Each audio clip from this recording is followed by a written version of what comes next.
Well, hello and welcome back to Kman Builds.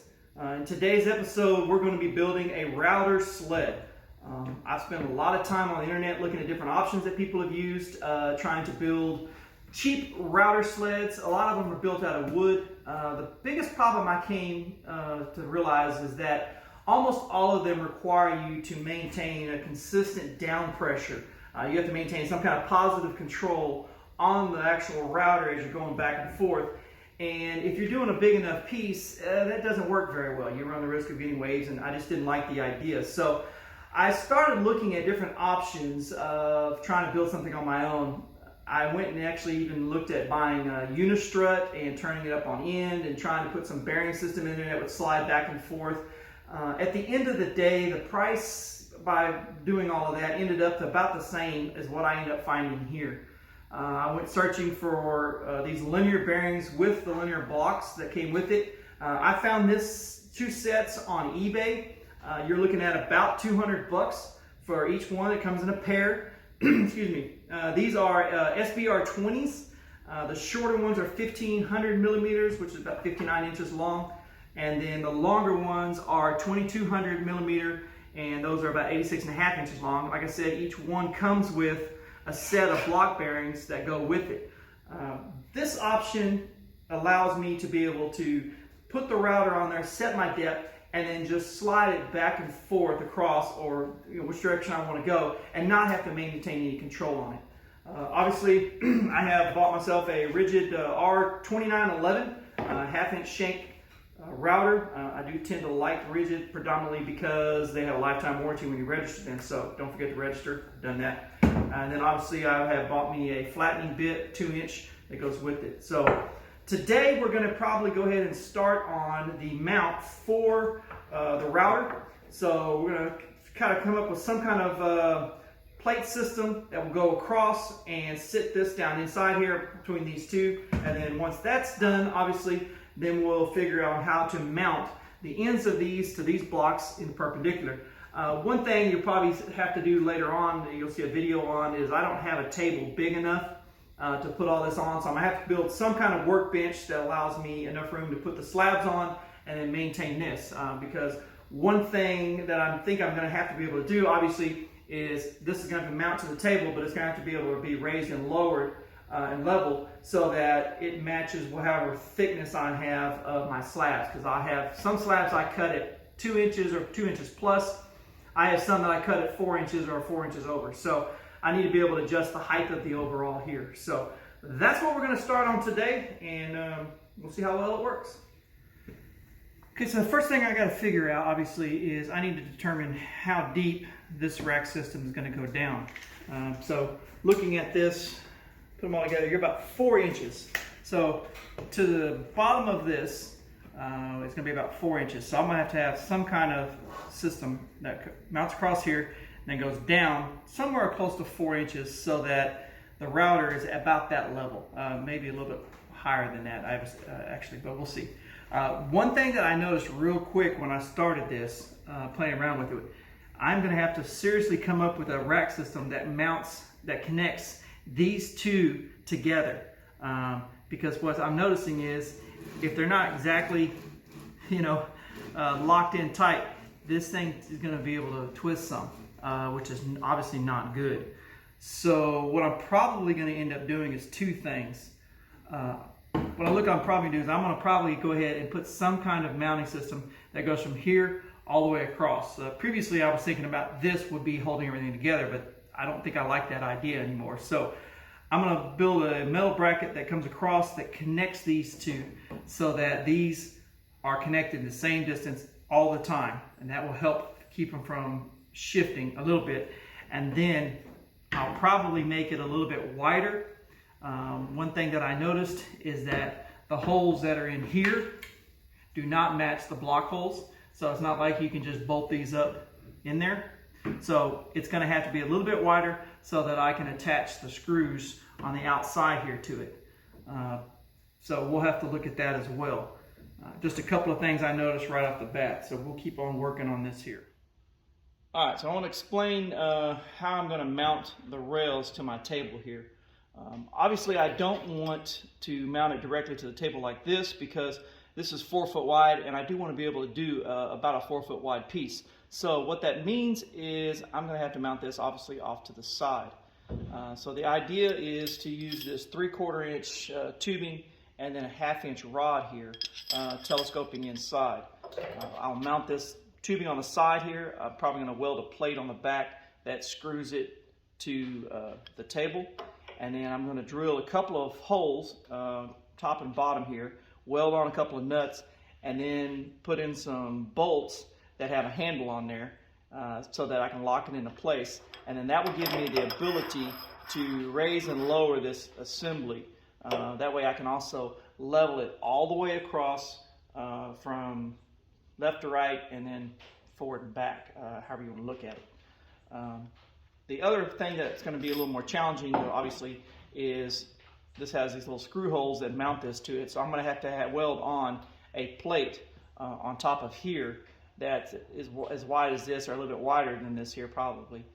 And it's going to have to be perfectly level on top of this. So you're going to have to square it up pretty good with this rod to make sure that when it sits on here, this thing is perfectly level across. So we're going to go ahead and finish cutting these off and get to work on fabbing these up.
All right, so I've got this temporarily mounted on here.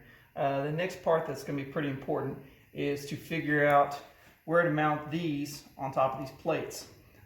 Key thing being is obviously it has to be perfectly square on both sides so that this is perpendicular as it slides back and forth.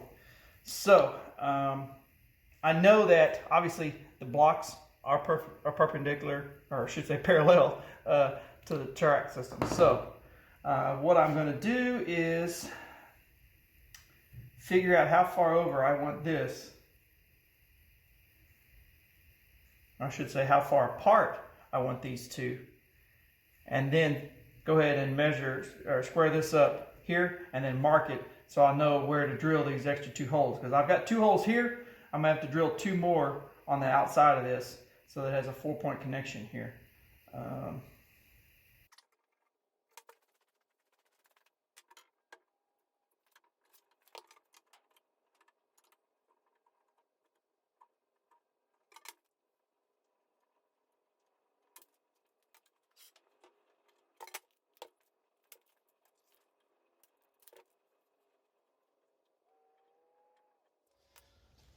All right, so I got a little ahead of myself and forgot to record some of this. So what I've done is I've got these temporarily mounted on here, and the only way to keep these from falling all over the place is I've got 3 boards that are equal size, one on each side, one in the middle, and that holds up, goes all the way across, and that holds up each side so that I could put it over the rods that are going to be welded to the little plates that I put on, and then that way I could go ahead and square it up. So I measured across both ends to get as close as I could, and then measure the diagonal to make sure it's perfectly square. Once I did that, then all I've done is I've gone in here and I've actually just tack welded. You can see tack welded in here just the rods onto the plates just so I can get that part done. So now what we're working on is the top part here. I've done the same thing as well. I've measured across, I squared it up. You actually use a framing square to square up the ends, and then measure it across and then diagonals to make sure this is perfectly square as well. Okay, so this is obviously the top plate, the top sliders that I've got going on. As you can see, this thing has only got 1 set of holes here, so what I did on each side, I pushed it about as far out as I could to make sure the same amount on each side sticking out. And then I'm going to come in and go ahead and drill in a couple of holes on each side. So at least be 4 sets of screws, or 4 screws in here.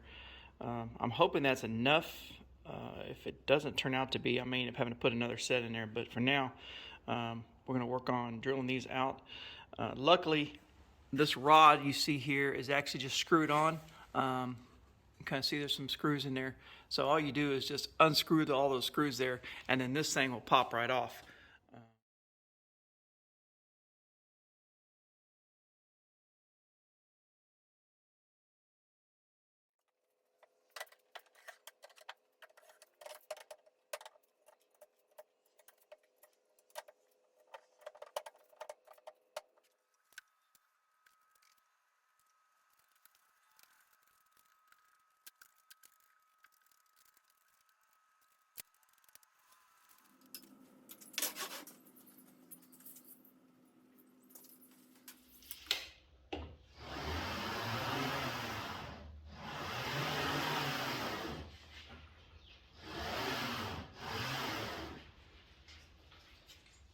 All right, so I've been working with this 1-inch tubing, and you remember I welded on some tabs there, and the idea was to put it on here and then have the tabs come off and bolt to this, and that held everything together.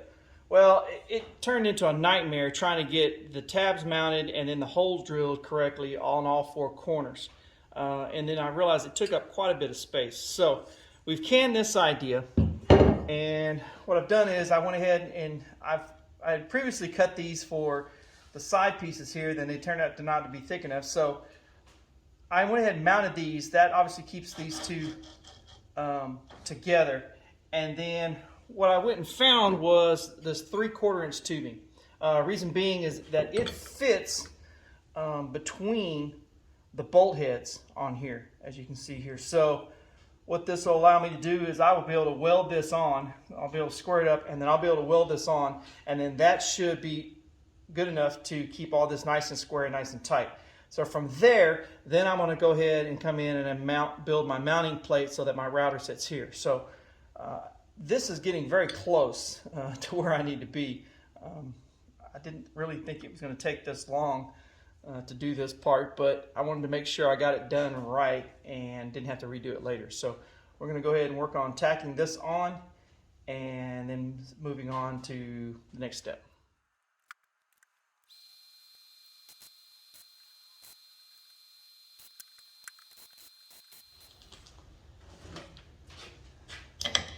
So now that I got it tacked on here, I'm going to go ahead and unscrew this because I don't want to overheat these bearings at all. So we're going to take it off and then take it over my welding bench, and then we'll finish welding out all of that.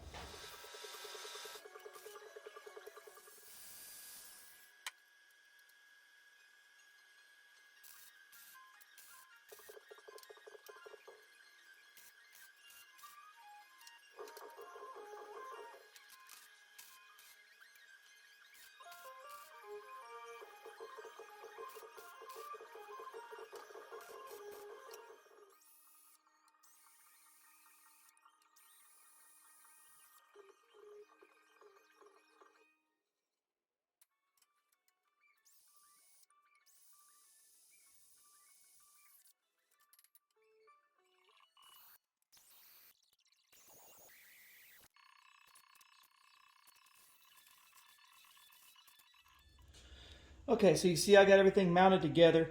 I ended up going with these all thread bolts because I wanted to make sure that I was able to level this thing left and right, up and down, to make sure that it was perfectly flat here. So if I went with permanent welded, I would have had a problem doing it. This way, I can adjust it if needed, and then once it's adjusted, you shouldn't have to adjust it anymore. So how we're going to go about doing that is a little adjustable square.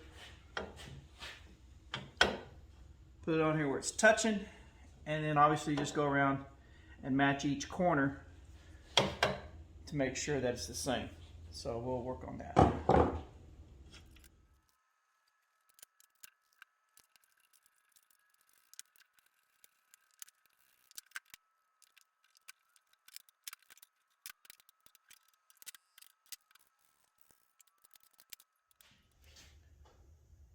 All right, so here is the completed project. Everything turned out really well. I will actually have to take it apart again and probably go ahead and paint all the pieces eventually, if I get around to that. As you can see, rolls very smoothly, both directions. One thing that I did realize is that when I welded this frame up, even though I tried to clamp it down and keep it down until it cooled, it did twist a little bit, which puts a little bit of tension on a couple of these bearings, which makes it a little bit tight, which is not a bad problem because my plan is to obviously put it in place and then roll it long ways, move it over and do it again. I'm hoping that the tension that's on there now is enough to keep it in place. If not, I'll have to come up with some kind of system that latches this into place or clamps it down somehow so that each time I roll it across, it holds it in place. So I'm going to have to work on that probably at some point. The other thing is that I did not have enough of these little flat-topped recessed screws, so I have a couple of these that are a little taller, and when you roll this all the way over, it makes contact with it. Not a big deal. It's pretty close to the edge, but we'll see if that's a problem or not. It may not be an issue. But overall, very happy with it. It's nice and tight. I'm going to make another video here probably shortly of me doing my first pass, but I wanted to have this video strictly about the construction of this router sled. So hope you enjoyed it. If you got any questions or comments, please make them. Obviously, I'm learning this as I go along. And if you've got other kind of ideas, things you want me to build, also drop those down in the comments, and don't forget to subscribe as well. Thank you.